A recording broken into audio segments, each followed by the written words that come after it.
Today, you guys, we are talking about Cardi B's downfall in the music industry. Some would say Cardi's time is up because she took too long, and some would say this is her karma for being so cocky when she first got in the game. As we all remember, Cardi did not really care about the art of rap and being able to put pen to paper, but what she failed to realize at the time is this is only temporary, and being able to put down your thoughts on paper in a poetic way in rap is essential, because when the ghostwriters can no longer provide you with hits, then what? Is your career over, or are you going to rise to the occasion? What time is Cardi coming back?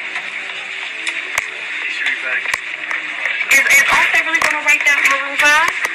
I don't know, but you have the intro, right? I don't really give a fuck about being lyrical. I don't give a fuck about this and that.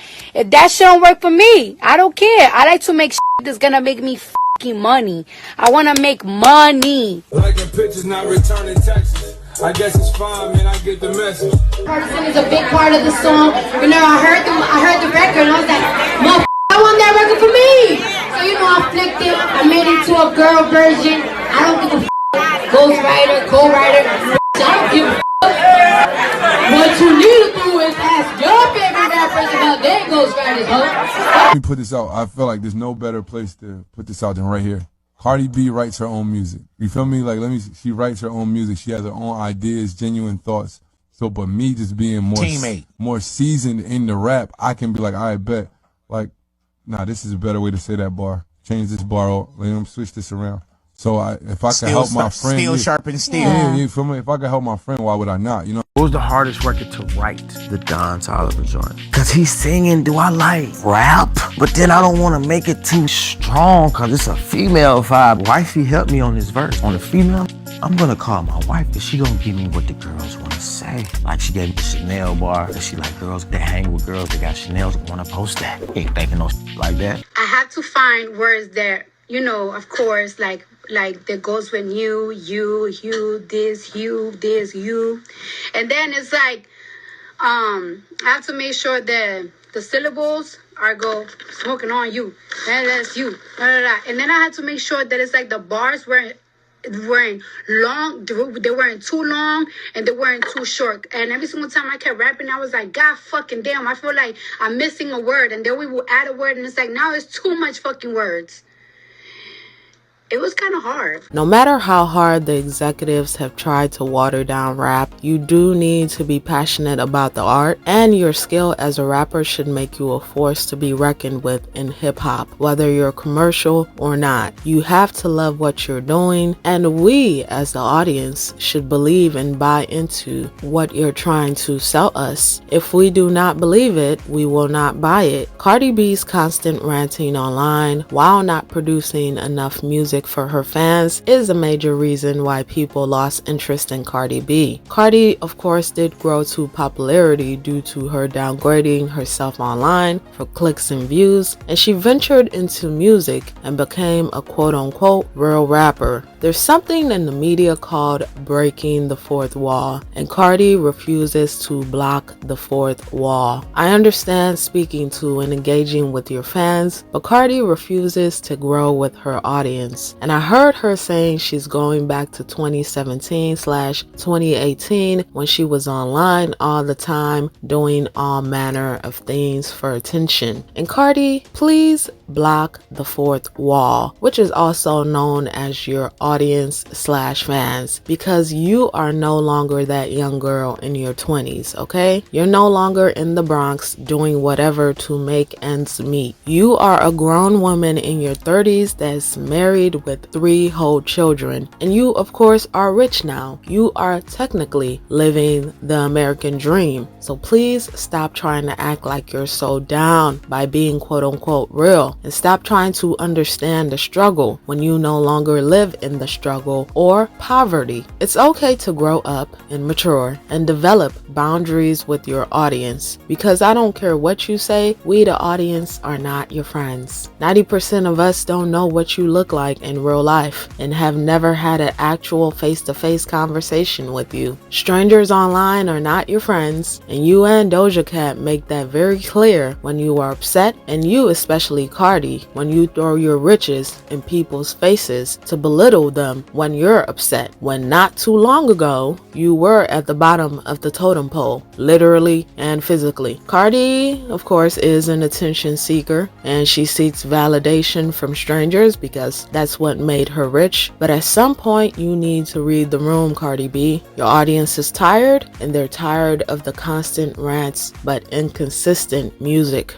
With the way Cardi rants, you would think it's still 2018, but newsflash, ma'am, it's not. Your last 5 songs have been flops. I don't care if Enough Miami went top 10, it was still a flop. And big news outlets like The Shade Room and The Neighborhood Talk hate your guts, okay? I know you think they do, but in reality, I truly believe that they do too, okay? And I'll say allegedly for the purpose of this video. And your own fans are turning against you. You're trying so hard to control the narrative, and you're so busy suing everybody or threatening that you're going to sue everybody that you can't read the room and realize that you're losing your quote-unquote musical career. In newsflash, Cardi, once again, female rappers have a 10-year expiration date if they actually make it to the 10-year mark. And most times before they actually make it to the 10-year mark, they're usually officially out of rap, and they usually have been replaced. But your opponent has beat the odds because she's an anomaly. Wake up, Cardi B, before it's too late, and stop ranting online about fans and fellow rappers and get in the booth, ma'am. One of the biggest mistakes, in my opinion, was Cardi suing YouTuber Tasha K early on in her career. Cardi had not yet fully established her career yet before she started suing people. Make it make sense. A lot of people, of course, were happy that Cardi won $4 million in a defamation lawsuit against Tasha in 2022 because, of course, they hated Tasha K and they wanted her to crumble. But if we look back, their legal battles started in 2019, and Cardi is yet to get her money almost 7 years later. She keeps talking about, I'm about to get the money, but it's almost been a decade, the same way it's almost been a decade since you released your studio album. And in almost this decade, Tasha K has gained more fame. She's walking back and forth with a mic on her show. She's spinning on a chair on her show, all while looking happier than ever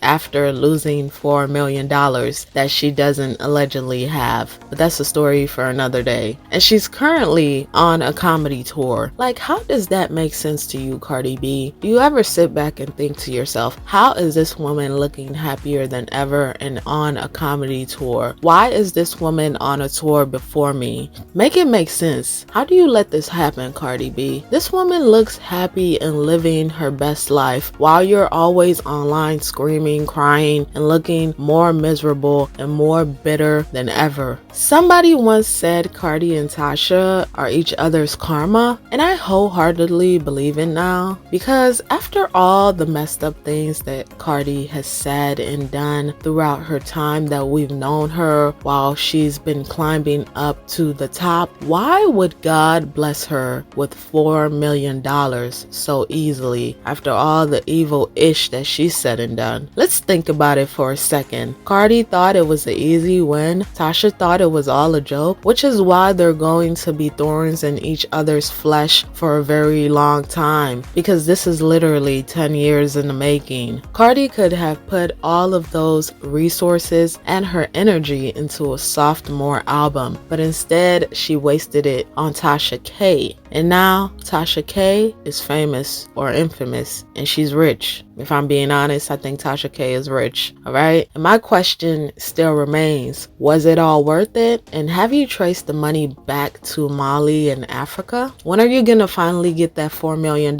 Cardi B? You know, pride and ego can bring down any man with a quickness, and that goes for both Cardi and Tasha. And another reason Cardi B is witnessing a decline is due to her marriage. marriage. And I will never understand people that come online to disrespect their husband or partner. You literally give room for naysayers like myself to equally insult your husband or partner. What are you doing? How dare you publicly insult someone that privately put his career on the line for yours and helped you write your whack lyrics, if we're being honest? And he asked people to feature on songs with you because once upon a time, not long ago, Belcalis, you were a trash artist that they picked up and scrubbed up from the Bronx. Kiari has really suffered. No be small suffer, Kiari don't suffer. Kiari is going through a lot, and in fact, he is coming back from a lot. Offset did bring all of this upon himself, but I'm starting to feel a little bit bad for him. And at this point, Cardi should carry a megaphone and tell us everything about her marriage so she can be satisfied in knowing that we know that Offset ain't ish. And as of late, Cardi did announce her pregnancy and divorce from Offset on the same day. You know, she was trying to break the internet. It didn't really work. But congrats on the bundle of joy. And as for the divorce, we'll believe it when we see it, okay? Nobody really cares about Cardi's marriage, if we're really being honest. It's not 2017, 2018 anymore. The music is no longer selling or sticking. So why the hell would we care about you ranting about Offset, okay?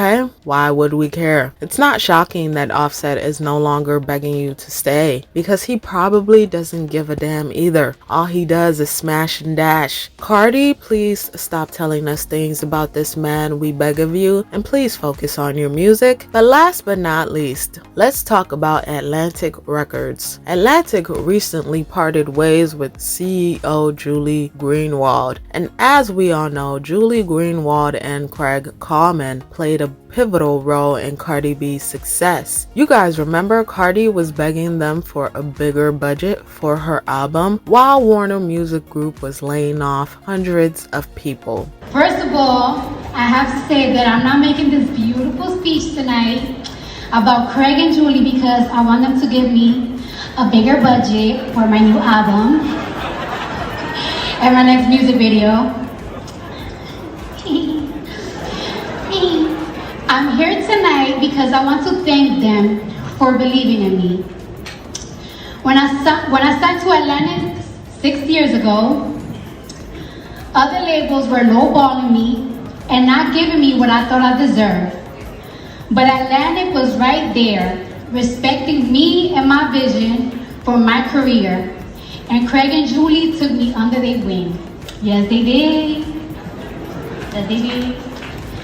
Well, it looks like things have gone from bad to worst. Warner is the parent company of Atlantic Records, and as of 2024, they are almost $4 billion in debt and still laying off people. Cardi, your label might be in danger right along with you, unfortunately. And hopefully Craig Kallman can still help you with that bigger budget, especially after you wasted $2 million on Bongo's music video. I know they had to have been pissed about that, you know, because Bongos was trash. And in my opinion, Cardi B doesn't want to do music or drop this album because the pressure she's experiencing from everyone is just too much. And her fear of failure is also holding her back. And in an interview she did with Complex, I could tell Cardi is over music because it was never really her passion. It was a cash grab. She doesn't even really listen to the genre of music that she's in because it's become so overwhelming for her. It's become such a task and such a job, and she hates when you guys give her negative feedback, okay? I have a couple of problems with music. I feel like I don't like nothing. That's one of my things. Like, it's like I record a song, I love it, 2 days later, I'm like, I'm over it. To be honest with you, I don't even really like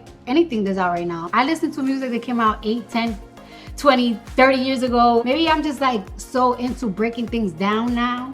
You know, when you overanalyze everything, your music and other people's music, that I'm like, I don't know what I like anymore. I don't know if it's because I just don't be liking nothing, and also because it's just not as fun anymore. Like when you go to the booth or like when you record, you're just like having fun, you're creating. But now it just be feeling like it's a pressure. Like it's such a pressure. Like when I did I call it Cuzzy because we name it Cuzzy originally. I was having fun, and then it's like I have fun recording it. I have fun doing the video. When it came out, Jesus Christ, I was like, damn, like hold up, I just came back. Y'all's going too rough on me. I gotta get that out of my mind because that's what fucks shit up. And she keeps telling us that she went to a music school, but you know what, Cardi, I'll just let you have that one. You know, I believe you, girl. Okay, you went to a music school, I'll let it go. Okay, but I'll say this much: I can sing, I can hold a tune. I was in a choir class during my early years in school, but I've never thought to myself, Jennifer, one day when you grow up, become a professional singer. And at this point, everybody and their mama wants to be a singer or a rapper, but most of them end up singing their shoulda, coulda, wouldas on a street corner somewhere broken. And I'm not telling anyone to give up on their dream. I'm just saying, and I'm just telling everyone that we're not all meant to be superstars, and that's no shade, okay? We're not all going to make it big, and a lot of people you see at the top are miserable and had to do God knows what to get there. On top of not really wanting to do music, Cardi, like I stated, is heavily pregnant again, and I'm like, girl, bye. Not again. Go kick up your feet and enjoy your pregnancy, because the momentum is gone and you still have to worry about postpartum and taking care of a newborn. Why rush through all of that? It just feels like you're stalling once again with this new pregnancy announcement. But you said the album is coming. We'll believe it once we see it again, okay? And once upon a time, I thought Cardi's second album would be an instant hit because of how fast she rose to fame. But as time passes, I don't see it doing so well, which is probably why she's stalling. And with all of her album delays and the new trend of flopping female rappers, Cardi is definitely on the hot seat. Now it's time for Cardi B to wake up because she is in danger of expiration. I also would like to know how Cardi has time to laugh at people that are actually bringing out music and not scared to flop. Like, how do you have time to see everyone tweeting something about you online while you're in the studio working on this quote-unquote imaginary second album? It's Cardi B versus the entire internet at this point. And once Cardi sees something, she cannot ignore it because her spirit is not at peace. And she needs to feed her ego and get her daily dose of constant attention. There's something within Cardi that's void that a psychiatrist, in my opinion, could possibly help her with, because seeking attention by any means necessary shows Cardi is still mentally stuck in 2016. And Cardi is always in the headlines for everything but her music. And then she has the audacity to get mad when people ask her about the music and criticize her. Like, ma'am, you are in the music industry where people compare and contrast, especially female rappers. You're not above criticism, and obviously the criticism is needed because your recent music sucks booty, okay? The recent music sucks ass, okay? It really does. How are you always complaining about people giving you negative feedback? Like, what is this? What is this? Are we in a crybaby industry? Ma'am, you need to suck it up. What is this? Cardi, you wouldn't have made it through the 90s. You really wouldn't have, because you're just so freaking sensitive. Who cries about criticism? You are a rapper, or that's what you wanted to be your whole life, right? You wanted to do music, right? Okay. My thing is, you went on a 2-year break. You brought out no new music, hopped on remixes, and rode other people's waves, and now you're the victim because people are calling you out for your lack of passion for the art of rap, and the old music you keep trying to force feed your audience is not working. Why are you getting mad because they're not buying what you're selling them? Get off of live, ma'am. Turn off the phone and do your job. Welcome to the life of a real rapper. Dreams do come true after all, Cardi B. So you guys, tell me what you thought about what we discussed today, and I'll see you guys in my next one. Bye for now.